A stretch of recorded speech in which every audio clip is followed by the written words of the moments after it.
Okay, we're going to talk about surface area. Surface area of some very common shapes like prisms, pyramids, cylinders, and spheres. In this video, we're just going to give the formulas. Now, I don't want to just give a formula because then we'll just memorize formulas and not really learn anything. So what we're really going to do is develop an understanding of the formulas as much as possible. So that's going to begin, of course, with prisms. And we name a prism based on its base. For example, in this case, we would say this is a triangular prism. Pardon the background that's a little more shaded here. This is a triangular prism because its base is triangles. Now, when we talk about the base, we often think about where it sits. So I have made a triangular prism. I'm going to turn this over so we have a little contrast. I have made a triangular prism. Notice that I have a triangle on this side and a triangle on this side. These are still the bases, even though it's not sitting on the bases, not sitting on the triangles. Now it is, now it isn't. And so if I wanted to talk about the surface area of this, then I would really need to talk about the area of that triangle and of that triangle, and then also talk about the area of all the other rectangles that I see. And I would have to add all of this together. So find the area of triangle, and then all of this as well. So what's the most efficient way to do that? Well, before we answer that question, let's look at other prisms. Here's another prism. This is a square prism. We could also call it a rectangular prism because we could say, well, it's sitting on the rectangle, which of course it doesn't have to sit on its base, but we could also put it here and have it sit on its base and say, well, this is a square prism. So it's a square, it's a rectangular prism, square prism, depending on your perspective, okay? But here, let's shift again. Hexagonal prism. Let me zoom out for just a moment. Well, let me try to zoom out. There we go. This is a hexagonal prism. Notice that we have a hexagon here, and then we have little rectangles that connect the two bases. Again, doesn't have to sit on its base. So if I wanted to know the area of this surface area, I'm going to wrap it in wrapping paper and hand it to somebody. How much wrapping paper would it take? How many square inches, square centimeters? Same with this. Same with the one that we took apart, the triangular prism. And I think the best way to do it is this. Let's find the area of the bases, whatever those bases may happen to be. So we're going to find the area of, let's actually just do one base and then double it, right? Because we have two of the same thing. So why find the area of this and this when we could find the area of this and then say, oh, well, let's just multiply by 2. Same here. Find the area of this hexagon, and then once you do that, you'll know the area of the other hexagon, okay? Like I just made it a lid. And then I can add together all the areas of these rectangles here. We'll talk about that in a second. So flipping the paper back over, the area of a prism, surface area of a prism, is going to be, and you can call it A equals for area equals. You can also call it SA. That's what I generally do, just to put it in a little more three-dimensional context. The surface area of a prism is going to be 2 times the base area. And again, the base is going to be the two faces that are parallel to each other. Now we have a lot of options here. In this case, we could say, well, this is parallel to this, and this is parallel to this, and this is parallel to this, so which one's the base? You can pick this pair as the base, this pair as the base, or top and bottom. Pick that pair as the base. That's fine. But in the case of this triangular prism, or the triangular prism that we took apart, we have no choice but to say that the parallel faces, the two flat surfaces that are parallel, are going to be in this case, the triangles. So this would be parallel to this, and those have to be the bases, whether it's sitting on that or not. Now, here, let's zoom back out for a moment. We're back to this one. Flip the paper back over. We could say that this rectangle and this rectangle are parallel. We could totally say that. But then what are we going to do with these hexagons? They are definitely parallel. And even though some other faces are parallel, we've got to take the ones that are, how can I word this, exclusively parallel? Like, because we have to keep them in mind too. So the bases in this case have to be the hexagons. So we will find the area of the base, whatever it may happen to be, and then we're going to double it. And then we have to add some stuff to it. Well, what do we add to it? Well, we add all the areas of these little rectangles that we see around here, whether it's these green rectangles if we're talking about the squares being the bases. Or maybe it's these purple rectangles for the hexagon. Or maybe it's these green squares and rectangles from this triangular one. Well, how do we do that? Okay, well, I have an idea. How about if we were to unfold it? Again, we're going to unfold this thing, and we're only going to be looking at the green parts. So we're just unfolding it, and we're not looking at everything else. We're just looking at the green. And again, here's what we're going to do. We're trying to figure out a formula that will give us this entire surface area. This thing was all put together like the good prism that it is. We're trying to figure out a formula for that. And that formula is going to be triangle plus triangle, which we've already taken into consideration. And then we got to figure out this area right here. Let's flip the paper over. This is the way it was, and this is the area we need to find. So when I had it folded up, what I had here was, well, a shape that was clearly triangular, right? And so this triangle has a perimeter, and then when I unfold it, that perimeter becomes the length of this much larger rectangle. And then if I'm thinking, okay, area of a rectangle. Now, I'm not talking area of a rectangle. I'm talking area of this entire thing. Like I grab a ruler, I'm going to measure it. Perimeter here, which was, again, perimeter when it was folded up, multiplied by this. Well, what's this?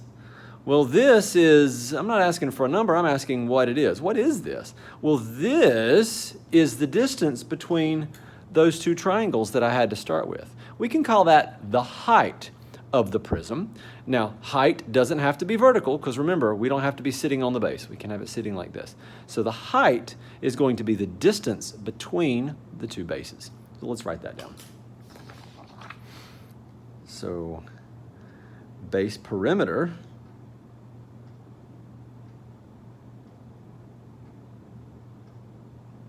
multiplied by, I'm going to zoom this in again, multiplied by the height, I want to be specific here, the height of the prism, all that's in one parenthesis there, ran out of room, but just to be clear, the height of the prism is, again, not necessarily a vertical distance depending on how it's sitting, but the height of the prism is going to be the distance between the bases. Okay. Now, again, we have lots of options if we're dealing with a rectangular prism because we could say these are the bases, top and bottom of the bases. But in this case, bases right here. Okay, let's shift over to pyramids. Straighten this up just a little bit more. There we go. Okay, and with pyramids, we can have in this case, a square pyramid. We can have, this is a pentagonal pyramid. I've made a few. We have a square pyramid here. We also have a triangular pyramid. There we go. This one's very pointy there. And then I also made a hexagonal pyramid. And I've done that just so we can kind of get a visual for what this would really look like. And again, we're dealing with the surface area, not volume. That's going to be a different lesson altogether. So the surface area of this would be saying, okay, well, let's do this one. Let's do the easy one. If I wanted to know how much area this covered, how much wrapping paper it would take to cover this entire thing, I would say, well, okay, why don't we add together the area of all of the shapes that I see. Let's unfold this thing. Apparently, I'm going to take the whole thing apart. What would I do? Well, I would say, well, triangle plus triangle plus triangle plus triangle. Sounds good. Okay, well, how many triangles do I have? Well, in this case, I had 4. Well, in this case, how many triangles do I have? Well, I could also say I have 4, but when I unfold this one, not counting the orange one, I have 3 triangles because this is a triangular pyramid. And if I'm not going to count that, we're going to call that one the base. If I'm not going to count that, then I would say, well, I have 3 triangles. Or in this case, if I unfold, excuse me, if I unfolded it, I would have 6 triangles, right? So we need to know how many sides we have to our pyramid. I'm going to call that N.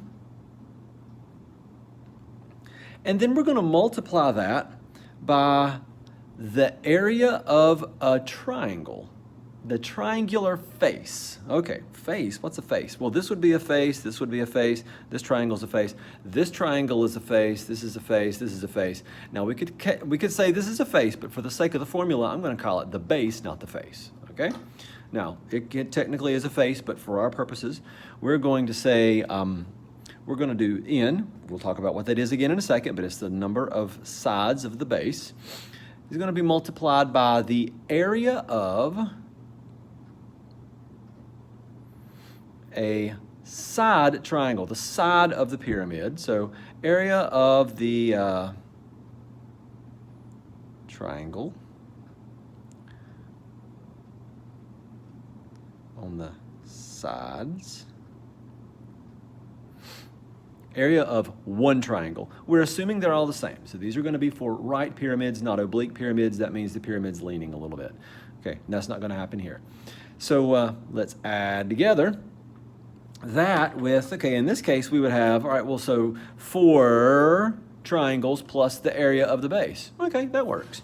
Or 3 triangles, 3 green ones, plus the area of this base, which also is a triangle. Or in this case, 6 triangles plus this hexagonal base. All right, so base area. And just to clarify a few things, this n is going to be the number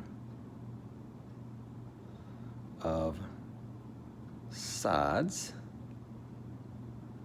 of the base, and the area of a triangle is 1/2 base times height. Now when I say base here, I am referring to, and this is worth drawing a picture for, I'm referring to having a triangle, and I'm not talking base with a big B, okay? That when I say base with a big B, I'm referring to the bottom of it if it's sitting on its base, or like this square or this pentagon or this hexagon. When I say base with a big B. When I say base with a little b, I'm talking about this, switching colors again, going to purple. This will be the base, and this will be the height. Okay, have to make a right angle right there. It's not going to work otherwise. And then for the base area, it could be all kinds of things. It could be a square, it could be a pentagon, it could be all kinds of stuff. All right, let's jump to cylinders. The surface area of a cylinder, well, let's go for the obvious. If you had a soda can, something cylindrical, then the surface area of this thing would be, well, you have a circle on the bottom and you have a circle on the top. So you're going to have a circle on the bottom and a circle on the top. That's pi r squared for a circle, but you have 2 of them. And then you're going to have some other stuff. So you've taken care of this and you've taken care of this, but what about all this wrapping around the sides? Okay, like you get a can of soup or something, and you can peel the wrapper off and it unfolds all the way around. And when it unfolds all the way around, what you have is a situation that looks something like this, right? Okay, and you go boink, and you unfold what was a cylinder. I don't have a top and bottom on this, but you unfold it, and when you do, you have a rectangle. Wow, so what's the formula for the area of a rectangle? Well, base times height. Base times height. Okay, so let's put base times height. I'm going to put height first. Let's not do base yet. So if this was truly a cylinder, this would be the height, and this would be the base, but that was all wrapped around here. And knowing it was all wrapped around there, that makes it the circumference of the circle, the distance around. Not perimeter, but it's perimeter for a circle, so it's circumference. Perimeter for a circle, not a good phrase to use. But anyway, the perimeter is 2 pi r, and I put that h way yonder over there, so I'm going to bring everything together. Let's make this a little more clear. 2 pi r h, and just to be clear, 2 pi r is the circumference of the circle. All right, the last one is sphere. I would love to go into a lengthy explanation of why this one is what it is, but this is one that is best when just simply memorized given the scope of this class, because we're not going to go into any details of where this formula actually comes from. So I'm just going to crank it out. 4 pi r squared. It's really neat, actually. If you think about it, if you had a perfectly spherical ball, then you could take the equivalent of 4 circles of the same area in terms of radius, and you would completely cover, with no space left over, that ball.